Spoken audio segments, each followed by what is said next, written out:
Bismillahirrahmanirrahim. Assalamualaikum warahmatullahi wabarakatuh. Selamat pagi rekan-rekan media. Alhamdulillah di bulan suci Ramadan ini kita tetap dalam istiqomah untuk menegakkan hukum di Republik ini dalam kasus dugaan tindak pidana pencemaran nama baik terkait dengan objek ijazah mantan Presiden Pak Joko Widodo. Hari ini kami dari tim kuasa hukumnya Mas Roy Suryo CS, di mana ada Bang Rustam, Bu Kurnia dan Bang Rizal Fadila, itu juga jadi klien kami bersama dengan Mas Roy. Hari ini kami hadir ke Polda Metro Jaya untuk menambah alat bukti kami, ya, yaitu alat bukti keterangan ahli. Dan hari ini yang kami hadirkan adalah ahli hukum pidana dari Universitas Trisakti, Bang Azmi Saputra, ya, yang sama-sama kita tahu beliau adalah ahli hukum pidana yang cukup masyhur lah di Republik ini gitu. Nah, hari ini juga kami perlu sampaikan bahwa beberapa hari yang lalu kami juga sudah menghadirkan salah satu ahli hukum pidana juga dari Universitas Indonesia, yaitu Bang Ganjar Laksamana Bonaprapta, yang keterangannya juga sudah selesai diberikan di Polda Metro Jaya sebagai alat bukti untuk menambah kekuatan pembuktian dari para tersangka. Dan hari ini Bang Azmi akan diperiksa untuk klaster RRK, ya Bang, ya. RRK itu Bang Rizal Fadila, Bang Rustam dan Bu Kurnia. Dan kami harapkan bahwa dengan hadirnya para ahli yang kita tahu mereka punya kompetensi, mereka punya independensi, bisa memberikan titik terang terhadap dugaan tindak pidana yang saat ini sedang disidik oleh Polda Metro Jaya, ya. Nah, terkait dengan ahli yang kami hadirkan hari ini, kami punya pretensi bahwa ahli Bang Azmi Saputra ini adalah seorang ahli yang akan menyampaikan pendapat keahliannya sesuai dengan keilmuan yang beliau pelajari. Itu tentu akan berdasarkan pada prinsip objektivitas, ya. Karena memang ahli itu tidak berpihak kepada siapapun, tetapi dia berpihak kepada kebenaran, dia berpihak kepada ilmu pengetahuan, dan keterangannya itu akan membantu untuk mengungkap apa yang sebenarnya sedang terjadi di Polda Metro Jaya terkait dengan dugaan pencemaran nama baik, fitnah, kemudian pengerusakan dokumen elektronik yang objeknya adalah ijazah mantan presiden, yaitu Pak Joko Widodo. Itu hal yang pertama. Kemudian hal yang kedua, kami harapkan dengan adanya tambahan alat bukti ini, mudah-mudahan penyidik Polda Metro Jaya tidak hanya menyandarkan penetapan tersangka ini kepada alat bukti yang menguntungkan Pak Jokowi, ya. Dan pada saat nantinya ketika berkas perkara ini akan dilimpahkan ke proses persidangan, semua proses pembuktian itu akan dilakukan secara netral, kemudian secara check and balance, dia menguntungkan kedua belah pihak, ya, tidak berpihak kepada salah satu pihak, tetapi juga semua alat bukti itu akan menguntungkan kedua belah pihak. Dan kami harapkan mudah-mudahan alat bukti yang kami hadirkan ini juga bisa memberikan kekuatan perimbangan terhadap alat bukti yang dimiliki oleh Pak Jokowi. Itu hal yang kedua. Hal yang terakhir adalah saya ingin update sedikit terkait dengan proses gugatan CLS yang ada di Pengadilan Negeri Surakarta, bahwa kita saat ini akan segera menanti apa putusan dari Pengadilan Negeri Surakarta terkait dengan gugatan citizen lawsuit yang diajukan oleh pihak penggugat terhadap pihak tergugat. Dan jika putusan itu memenangkan pihak penggugat, tentu itu akan menjadikan kekuatan pembuktian kepada para tersangka itu akan makin kokoh lagi gitu. Jadi putusan CLS memang tidak akan mempengaruhi sama sekali proses pidana yang sedang terjadi di Polda Metro Jaya, tetapi proses di CLS dengan putusan yang mudah-mudahan menguntungkan para penggugat atau memenangkan para penggugat, itu kemudian akan memberikan satu lagi kekuatan amunisi kepada para tersangka untuk membuktikan bahwa ijazah Pak Joko Widodo ini memang adalah ijazah yang bermasalah, dan satu-satunya ijazah di dunia yang dipersoalkan, yang membuat gaduh satu negara, yang membuat gaduh satu republik, itu adalah ijazah Pak Joko Widodo. Memang karena dari awal Pak Joko Widodo tidak punya itikat baik untuk menyelesaikan ini dengan menunjukkan ijazahnya kepada masyarakat, dengan melakukan hasil penelitian tandingan terhadap penelitiannya Mas Roy, Bang Rismond, Dr. Tifa, tetapi karena mengambil langkah hukum pidana, maka kemudian snowball efeknya kemana-mana. Kami lihat ini adalah satu bentuk sikap yang tidak negarawan dari Pak Joko Widodo, dan proses hukum ini kami hadapi. Ya, saya ingin katakan bahwa proses hukum ini sama sekali, saya udah komunikasi juga dengan Mas Roy. Nanti Mas Roy hadir untuk siang, ya. Karena tadi Mas Roy mohon maaf tidak bisa membersamai kami dan meminta izin dari rekan-rekan media. Nanti siang beliau akan mendampingi lagi Bang Azmi setelah selesai pemeriksaan sebagai ahli. Mungkin itu dari saya, Bang Petrus. Ada yang mau ditambahkan? Silakan, Bang. Saya tambahkan sedikit ya. Jadi kehadiran Pak Azmi Saputra hari ini adalah dalam rangka memenuhi hak para tersangka untuk meminta didengar keterangan saksi yang menguntungkan atau ahli yang pendapatnya menguntungkan tersangka. Memang jadwal hari ini sebetulnya bagi kami ini sudah terlambat ya. Seharusnya sebelum berkas dikirim ke kejaksaan, saksi menguntungkan atau ahli yang menguntungkan itu didengar terlebih dahulu.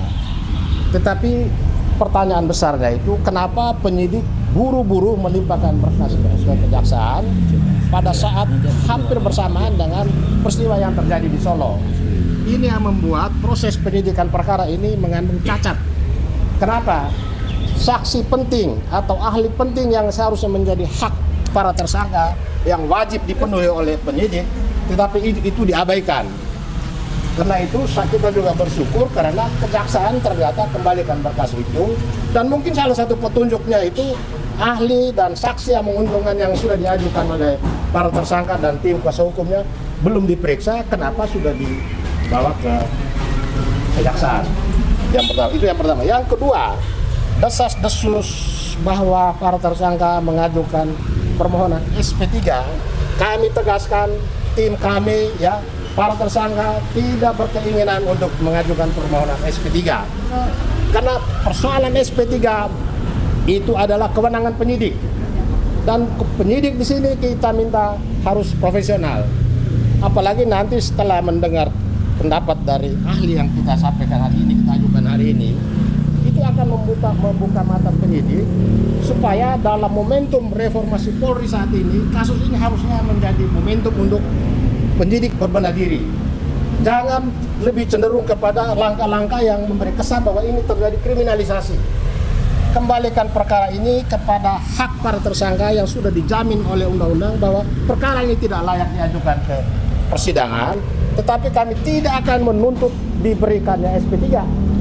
Karena itu adalah kewenangan penyidik yang kami tidak akan campuri. Bahkan kami sangat berkepentingan perkara ini harus dibuka ke persidangan, karena 505 dokumen yang disita di UGM dan 200 dokumen lainnya yang katanya sudah di tangan penyidik, kami berkepentingan untuk melihat satu persatu. Dan itu akan diuji dengan Jokowi, karena itu semua dokumen milik Jokowi. 500 dokumen itu apa saja? Apakah 500 dokumen ini punya kaitan relevansinya dengan pokok perkara atau tidak? Kalau tidak ada relevansinya kemudian disita, kami mencurigai itu langkah untuk menghilangkan jejak. Menyita 500 dokumen yang terkait dengan dugaan ijazah palsu dalam perkara pencemaran nama baik, apa hubungannya? Itu yang para tersangka sangat berkepentingan perkara pencemaran nama baik harus dibuka di persidangan. Dan mereka ini pejuang-pejuang, bukan ayam sayur yang dikit-dikit minta SP3. Tidak ada itu. Saya kira itu saja. Oke, Bang Azmi. Bang Azmi, bentar Pak. Ya.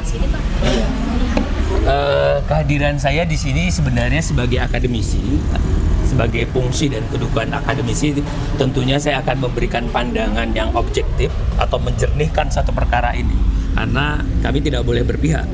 Tapi saya di sini nanti selain memang meletakkan unsur atau elemen delik dari peristiwa ini juga yang mau dikaitkan dan harus diingat, dalam kasus ini harus dibedakan mana subjek hukum, mana objek administratif. Sedangkan dokumen ijazah itu yang menjadi pemantik sebenarnya itu kan sudah menjadi aset verifikasi publik. Ya, sewaktu dokumen menjadi aset verifikasi publik seharusnya layak untuk diteliti, dianalisis dan segala macam. Mungkin keterangan itu nanti saya akan bisa sampaikan lagi setelah pemeriksaan di dalam. Itu yang kira-kira. Terima kasih ya. Yuk sama-sama. Sama-sama. Mbak Yan dari komunikasi. Iya, yang dulu sempat wawancara juga. Yang di Zoom sama di kantor juga. Terima kasih banyak ya. Berarti nanti Bang Surya datang siang. Bang Surya datang siang apa? Nanti siang ya, Mas Roy sudah. Mas Roy. Kalau nggak ada Mas Roy, no Roy no part. Siap. Baiklah. Ada mau nanya nih. Bogor. Ada mau nanya. Ini ada jangka waktu mik. Maaf ya. Soal 3 Februari yang Ini saya lebih dari 20 hari kalau dihitung dari pengembalian dari Sekarang berkasnya kan sedang dilengkapi oleh Polda Metro Jaya ya. Dan sesuai dengan pasal 61 KUHP ayat 3 bahwa tenggang waktu bagi penyidik untuk melengkapi berkas perkara itu kan adalah 14 hari. Ya. Setahu kami ini sudah lewat dari 14 hari. Ya, dan tentu ini akan menjadi catatan kritis kami bahwa ternyata penyidik Polda Metro Jaya tidak melaksanakan hukum acara pidana sesuai dengan yang sudah diatur oleh undang-undang. Ya, tentu akan kami evaluasi dan kami akan memberikan catatan yang sangat kritis terhadap ini. Jadi kami sudah mengetahui bahwa berkas perkara ini belum dikirimkan ke kejaksaan, masih terus dilengkapi oleh Polda Metro Jaya. Tetapi dari sisi penegakan hukum acara pidana, menurut saya ini adalah satu pelanggaran KUHP. Tapi nanti kita lihat ke depan. Seperti itu. Oke ya. kemarin kan ada panggilan lagi saksi penambahan ya. Saksi yang dulu pernah dipanggil lagi oleh Polda. Sementara apa yang dikatakan Pak Budi pada waktu konferensi pers pengembalian berkas perkara dari kejaksaan, waktu itu diminta melengkapi dari saksi-saksi yang diajukan oleh dan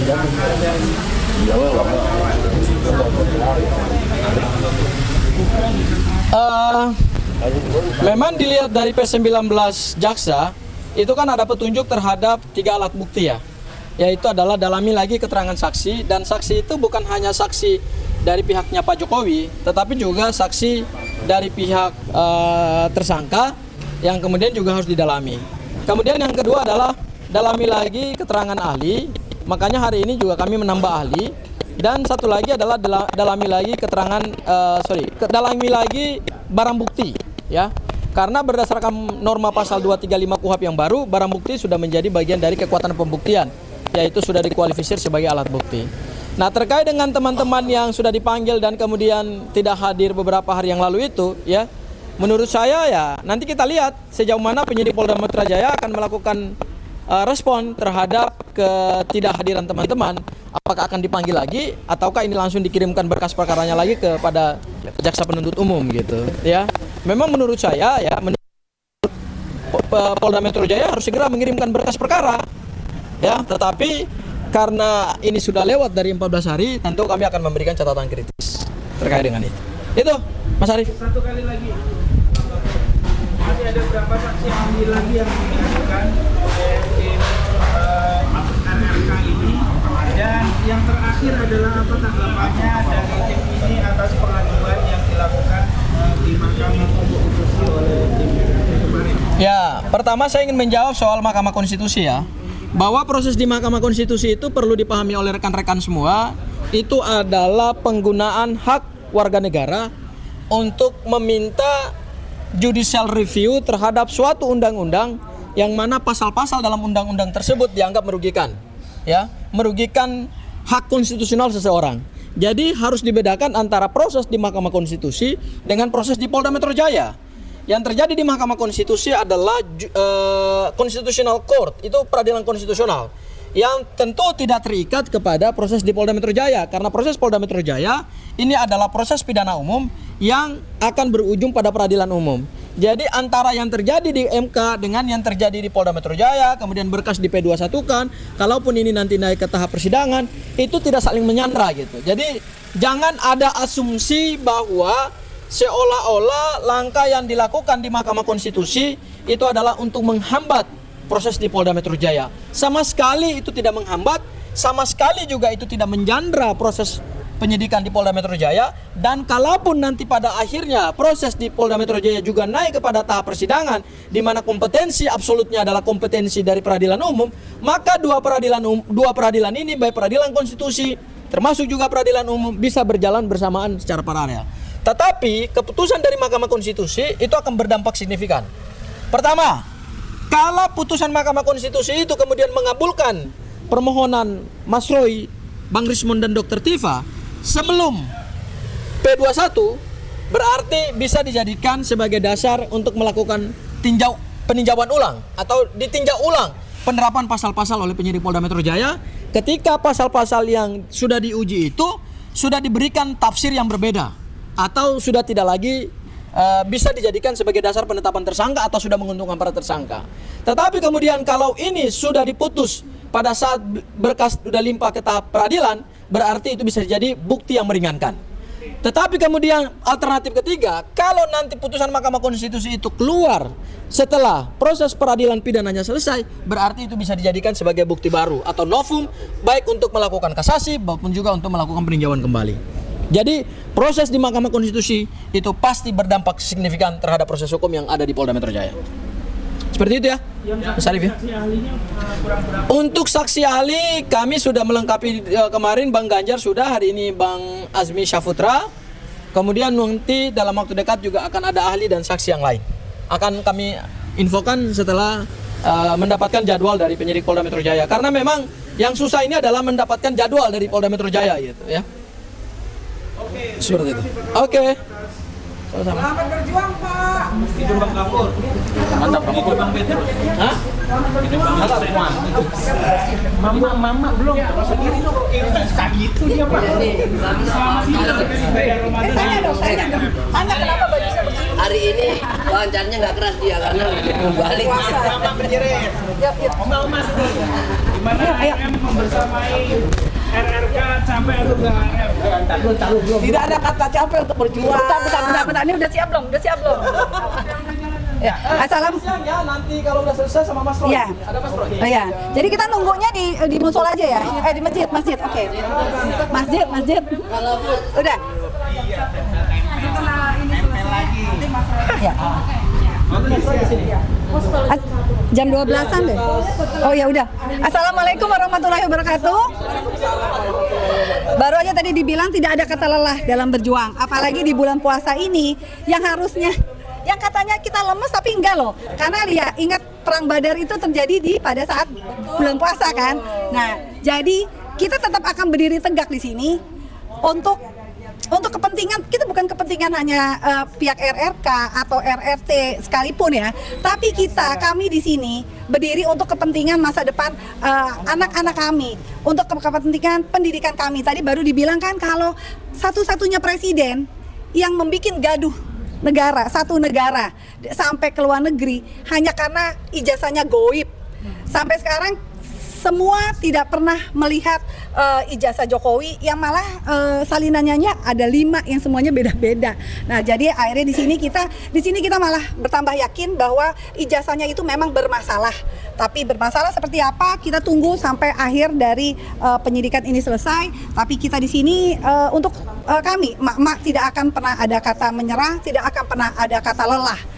Palingan kalau di bulan puasa lapar aja. Udah, terima kasih. Wassalamualaikum warahmatullahi wabarakatuh. Udah.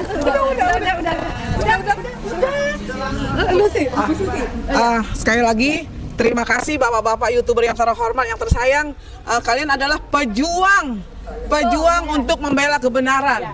Di balik layar ya, di balik, tanpa kalian, tanpa saudara-saudara, bapak-bapak semua, tidak akan perjuangan kita tidak akan ada artinya. Jadi sekali lagi terima kasih banyak, selamat berjuang, jangan pernah lelah untuk membela kebenaran, kedaulatan. Semua yang tidak bagus harus disingkirkan, yang jujur harus diangkat, kebenaran harus diangkat. Doa kami menyertai semua para pejuang melawan kezaliman. Sekali lagi salam merah putih. Assalamualaikum warahmatullahi wabarakatuh. Mama udah